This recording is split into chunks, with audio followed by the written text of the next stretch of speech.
Hello dear students, this is Professor Saurabh Deshpande from Tulips Academy and welcome all to this online YouTube lecture series of Maharashtra Engineering Services Preliminary Examination for the subject of Engineering Mechanics. And today we will deal with the topic of non-perpendicular resolution of the forces. In the last video, we have discussed about the perpendicular resolution of the forces, where we have seen how to resolve a single force into its perpendicular components or how to find out the resultant of the two perpendicular forces. So we have seen both the processes. We have seen the resolution and we have seen the composition process. In the resolution, a single force is divided into two components, and in the composition, the system of the forces is replaced by a single force that is called as a resultant. So for that reference, if you have to go through this perpendicular resolution of and for the process of this perpendicular resolution, what are the numerical formulae to find out the numerical values of these components, then please refer to my last video. Okay. Now in this video, let us deal with the non-perpendicular resolution. Now, as the name indicates, in the non-perpendicular resolution, a force will be given to you and you have to resolve that force along two non-perpendicular directions. Means a force will be given and you have to resolve that force along any two directions, but that two directions will not be along x and y axis. That will be any directions which will be given in the problem, but angle between that two directions will not be 90 degree. Either the angle will be less than 90 degree or angle will be greater than 90 degree, but it will not be a 90 degree, and therefore it is non-perpendicular resolution of the forces. In the non-perpendicular resolution, we have to go through the two concepts. First, we will see the parallelogram law of forces, statement of the parallelogram law of forces, and then we will see how to apply this parallelogram law of forces for deriving the expression of resultant in case of non-perpendicular forces. So first of all, we will see what is parallelogram law of forces. So for this, understanding the statement of parallelogram law, let us consider the segments of the statement. We will not consider the entire statement at once. We will consider the statement in a segment pattern so that you will clearly understand the meaning of each and every term in that segment, in that statement. So let us consider two forces. Suppose this is my force P and this is my another force Q, suppose. If you look at these two forces, angle between these two forces is not 90 degree, it is other than 90 degree. And what is your task? You have to replace these two forces by a single force, or in other words, you have to find out a resultant of these two forces which are not perpendicular to each other. That is the part of non-perpendicular resolution. And now what we will do, we will graphically represent these two forces. And for this graphical representation, we must choose certain scale, because a force is a vector quantity. As a force is a vector quantity, we can graphically represent a given force in magnitude as well as direction. You have to represent the force in magnitude as well as you have to represent the force in direction also. Then and then only the force will be completely represented graphically, as it is a vector quantity. And therefore, to represent a force in magnitude, you must choose certain scale. So let us assume certain numerical values. Let us assign certain numerical values to these two forces. So let us assume that P is 50 Newton and Q is 60 Newton. For the sake of simplicity, we will assign those values which are multiples of 10, so that the selection of scale will be much easier task for us. So for this purpose, if we have to represent these forces graphically, then we have to draw a line. When we represent the force graphically, then we draw a line. That line represents the forces, but that length of that line must be decided, and that length of the line is decided according to the scale. So first of all, we will choose the scale. So let me choose a scale 1 centimeter equal to 10 Newton. This is my scale. Now, as a civil engineer, everybody must know this scale, concept of scale. Scale in plan, in case of plan, when we draw the plan, scale relates dimensions on the paper and dimensions on the ground. For example, 1:100 represents 1 centimeter on the paper equivalent to 100 centimeter on the ground. That's it. So here also, we have chosen the scale as 1 centimeter equal to 10 Newton. It means that 1 centimeter length of the line represents 10 Newton force. So this is my scale. And according to this scale, we can represent the force graphically. So let me consider the force P. So P has magnitude 50 Newton. According to this scale, the length of the line which represents 50 Newton force will be 5 centimeter. Therefore, I will draw one line of length 5 centimeter. But what should be the direction of that line? What should be the inclination of that line? So I have to draw the line parallel to the force. I am representing force P. So when I am representing force P by a line, that line must be drawn parallel to the respective force. So therefore, I will draw a line of 5 centimeter parallel to force P. That will represent my force P graphically. That's it. So this is my force P. Let me call this point as O and this point as A. And length of this OA is 5 centimeter. And this OA is parallel to force P. Therefore, OA represents force P in magnitude and direction. So it's a very simple technique to represent any vector quantity graphically. Any vector quantity can be represented graphically by using this technique. You can represent velocity, you can represent acceleration. Okay, here we are dealing with the forces. Now second is Q. You have to represent Q. So you will draw a line parallel to Q. And first of all, you will convert the force by using the scale. So according to the scale, force of 60 Newton has the length of 6 centimeter. Okay, so therefore I will draw a line which will be parallel to Q, and whose length will be 6 centimeter. And let me call this point as point B.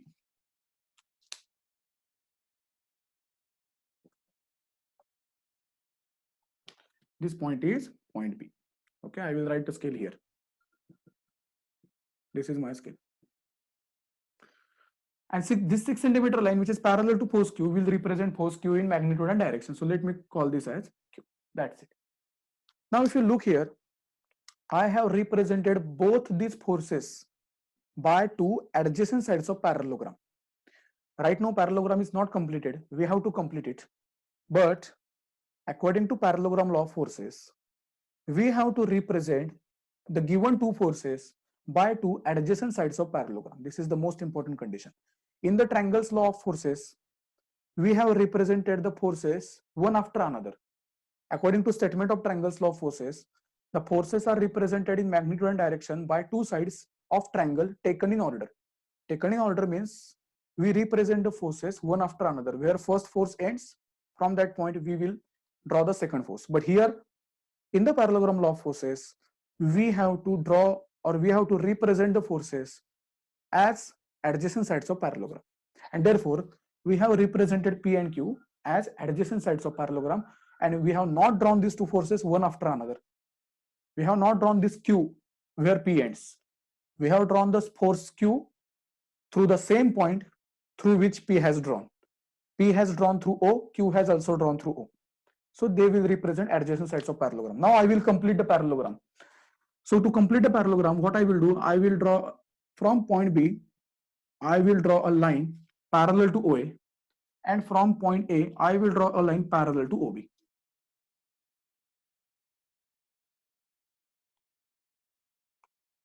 So now my parallelogram is completed. Let me call this point as C.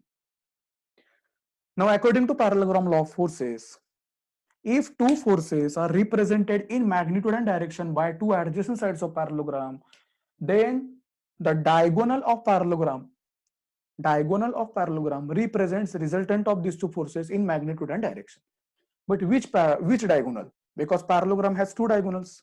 So which diagonal represents the resultant? The diagonal which passes through point O. P and Q are passing through O. So the diagonal must also pass through O. So the diagonal which is passing through this point of concurrency, this will be a point of concurrency. In the very first video, we have seen systems of forces where we know what is concurrent force system. So this is concurrent system of forces because both the forces are originating from the same point, and therefore the diagonal which passes through this point of concurrency represents the resultant. So therefore I will draw the diagonal. So this will be my diagonal. Let me call this as R. R stands for resultant. and our task is to find out R. Now, P and Q are the given forces, and angle between P and Q is theta. Angle between these two forces is theta, and theta is also given to you. P will be given, Q will be given, and theta will be given. This will be my resultant, and angle subtended by resultant with force P will be alpha. Angle of inclination of resultant with P will be alpha.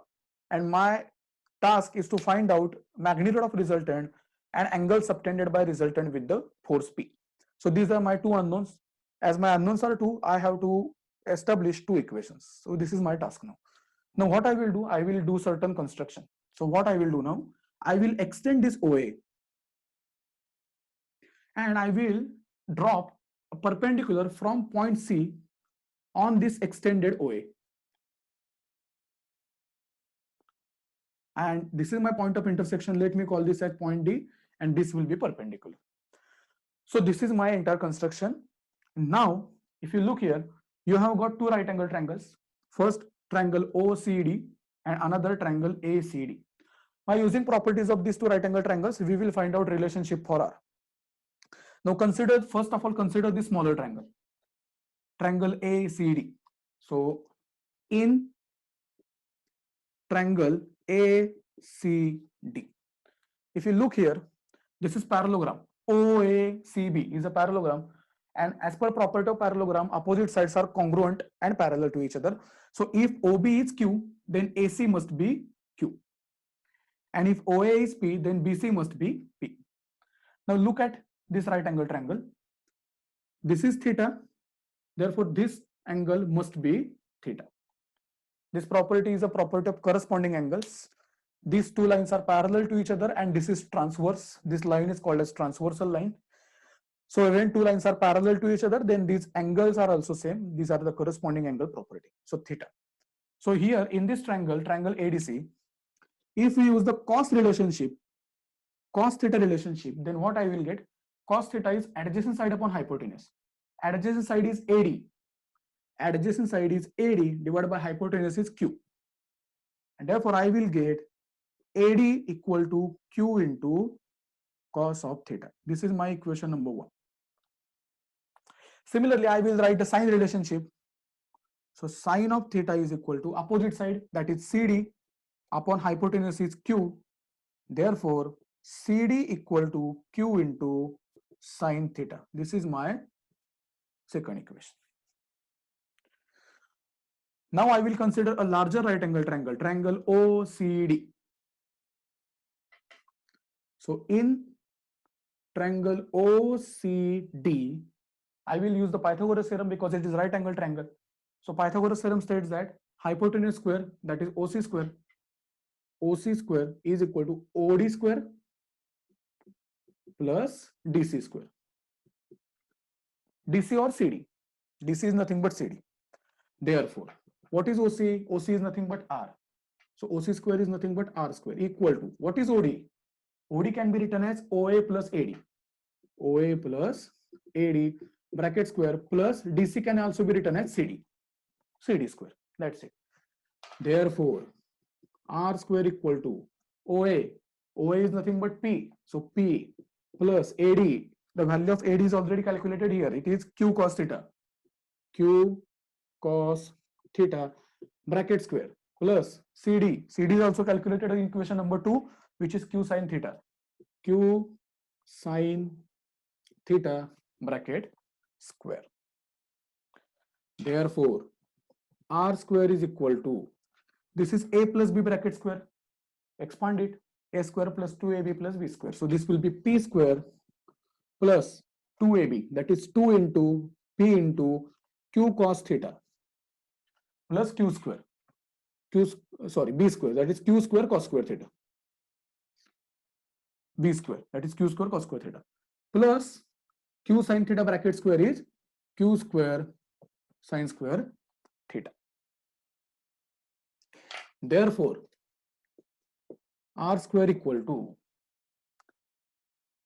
P square plus 2PQ cos theta, P square plus 2PQ cos theta plus, now if you look at these two terms, q square is common in these two terms. So take q square as common.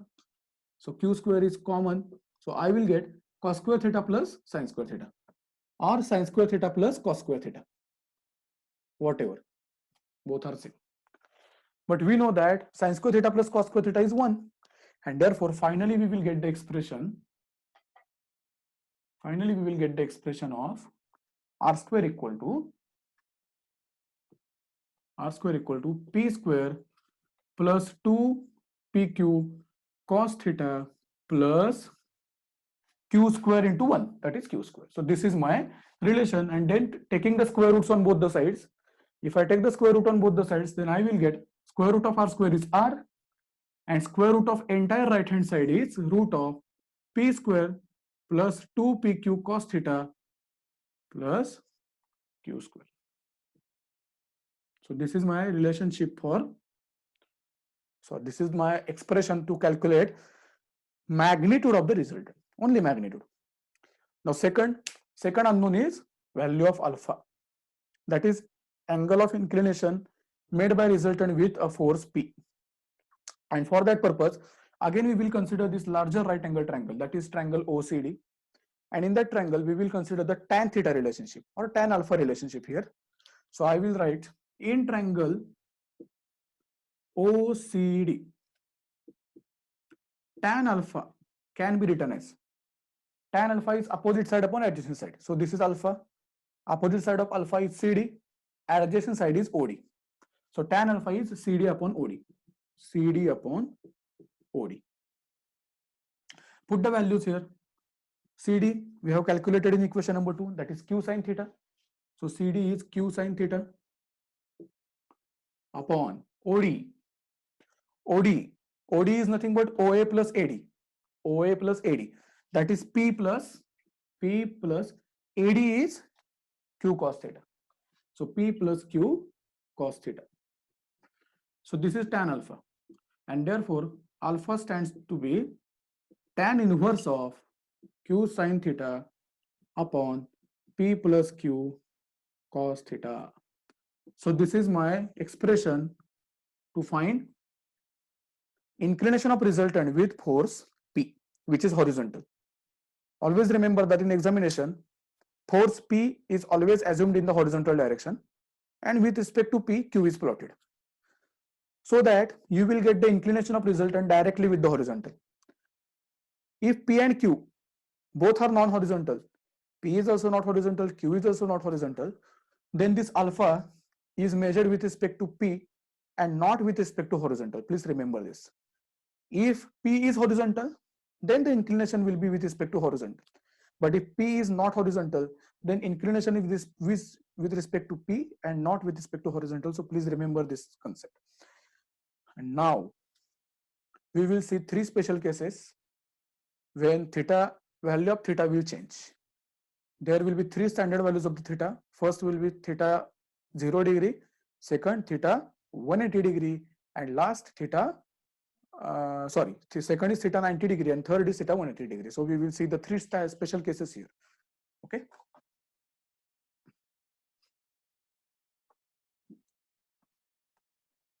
So I will keep that expression as it is for your reference. Okay. Now let us focus over the 3 special cases. They are very, very easy special cases. And once our expression is derived, you have to just go on putting the value of theta in that expression. That's it. You will get the special cases. So first case, case number 1. Theta is equal to 0 degree. Now what is theta? Theta is angle between P and Q.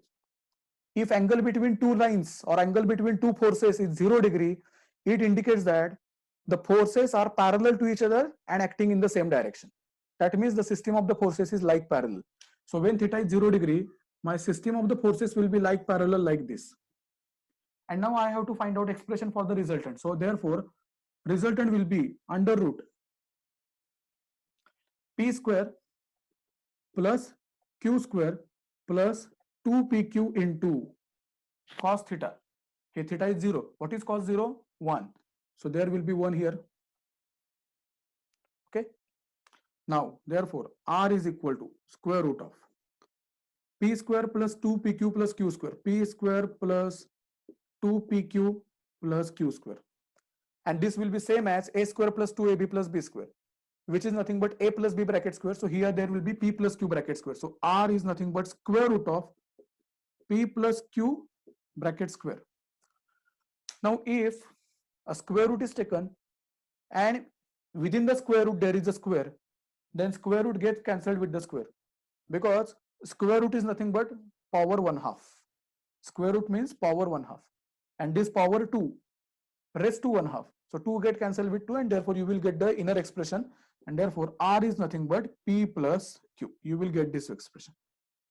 Square root get cancelled with the square. So here we can draw the conclusion as, if the forces are like parallel, then the resultant is nothing but algebraic addition of all the forces along with their sign. Here P is also acting towards positive x-axis, Q is also acting towards positive x-axis. So we have just taken the algebraic addition of both the forces and we have got the resultant. That's it. So for all the like parallel force systems, to calculate the magnitude of resultant, just go on adding the magnitudes of all the forces and you will get the resultant. That's it. Now second case, case number 2. Theta is 90 degree. Theta is 90 degree means P and Q are perpendicular to each other, and the case is same as perpendicular resolution of the forces, which we have discussed in the previous video. In that previous video, we have seen the expression of resultant by using the Pythagoras theorem. Now, by putting theta equal to 90 degree in this expression, we will verify that we are getting the same expression as Pythagoras theorem. So therefore, theta is 90 degree. So P will be horizontal, suppose, and Q will be vertical. And let me complete this rectangle. Now we will get the rectangle now. And this is the result. By using the Pythagoras theorem also, we can draw the same conclusion as R square equal to P square plus Q square. This is P and this is Q. This is also Q. So P square plus Q square equal to R square. So R equal to square root of P square plus Q square, that we have already derived in the last video. Now we will see the same expression by using this formula. Therefore, R square equal to, R is equal to square root of P square plus Q square plus 2PQ into cos 90, but cos 90 is 0. So this entire expression will get 0. So we will get these two expressions only. Therefore, resultant is square root of P square plus Q square, which is same as Pythagoras theorem. And therefore, we can say that this law, this expression which we have derived, is generalized expression. It's a generalized expression which can be applied for any value of the theta. Theta may be anything, but it can be applied for any value. Therefore, by using the same expression, a perpendicular resolution can also be solved and non-perpendicular resolution can also be solved. Now, last standard case, case number 3, is when theta is equal to 180 degree. Now, when angle between two forces is 180 degree, it states that forces are parallel to each other, but direction of both the forces is opposite to each other. So if one force is directed along positive x, then another force is directed along negative x. This is P and this is Q. This is the case. So put the value of theta in the expression. So therefore, R is equal to under root P square plus Q square plus 2PQ into cos 180 is minus 1. Cos 180 is minus 1. And therefore, we will get square root of P square. This plus minus will become minus 2PQ plus Q square. And this expression is same as A square minus 2AB plus B square. That is nothing but A minus B bracket square. So I can write it as R is equal to under root A minus B bracket square. Sorry, not A minus B, P minus Q. P minus Q bracket square. And here also the square root will get cancelled with the square and we will get the same expression as previous, that is P minus Q. So here you can draw the conclusion as, if the system of the forces is unlike parallel system, then the resultant can be calculated by using the algebraic addition of the forces. P minus Q. P minus Q can also be written as P plus minus Q. P plus minus Q. So this is also the addition of the forces, but the addition is considering the sign conventions of the forces too, because the force, if acting along positive x direction, is considered as positive, while the force acting along negative x direction is considered as negative. So the system may be like parallel or unlike parallel. In both the cases, you consider the algebraic addition of the forces considering sign conventions of the forces. That's it. And when the forces are perpendicular to each other, then you have to just go through the Pythagoras theorem, or you can get the same expression by putting theta equal to 90 degree in this expression. So this was the non-perpendicular resolution of the forces. In the examination, you will definitely get at least one problem on this concept, or you will be asked about the statement of the parallelogram law of forces. In the previous question paper of 2017, parallelogram law of forces, statement of the parallelogram law of forces was asked.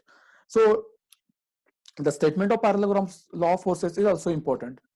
At the same time, this formula, generalized formula, and its application to these three special cases is also important, because in the examination, generally, short questions are asked, the answers of which can be easily calculated within the minute.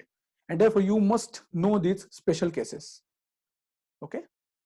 If you like this video, please like to my video, and share this video with your friends, with your relatives, with all your friends which are preparing for this Maharashtra Engineering Services preliminary examination, because this is also useful for the mains examination also.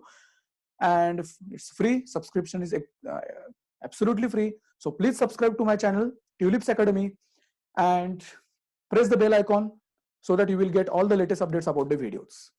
So in the next video, we will see the next point, where we will actually see the problems which have came in the previous year question papers, and we will solve that questions here, so that you will get how to apply these formulae practically in the solving the questions. Okay. So thank you very much, students. See you soon.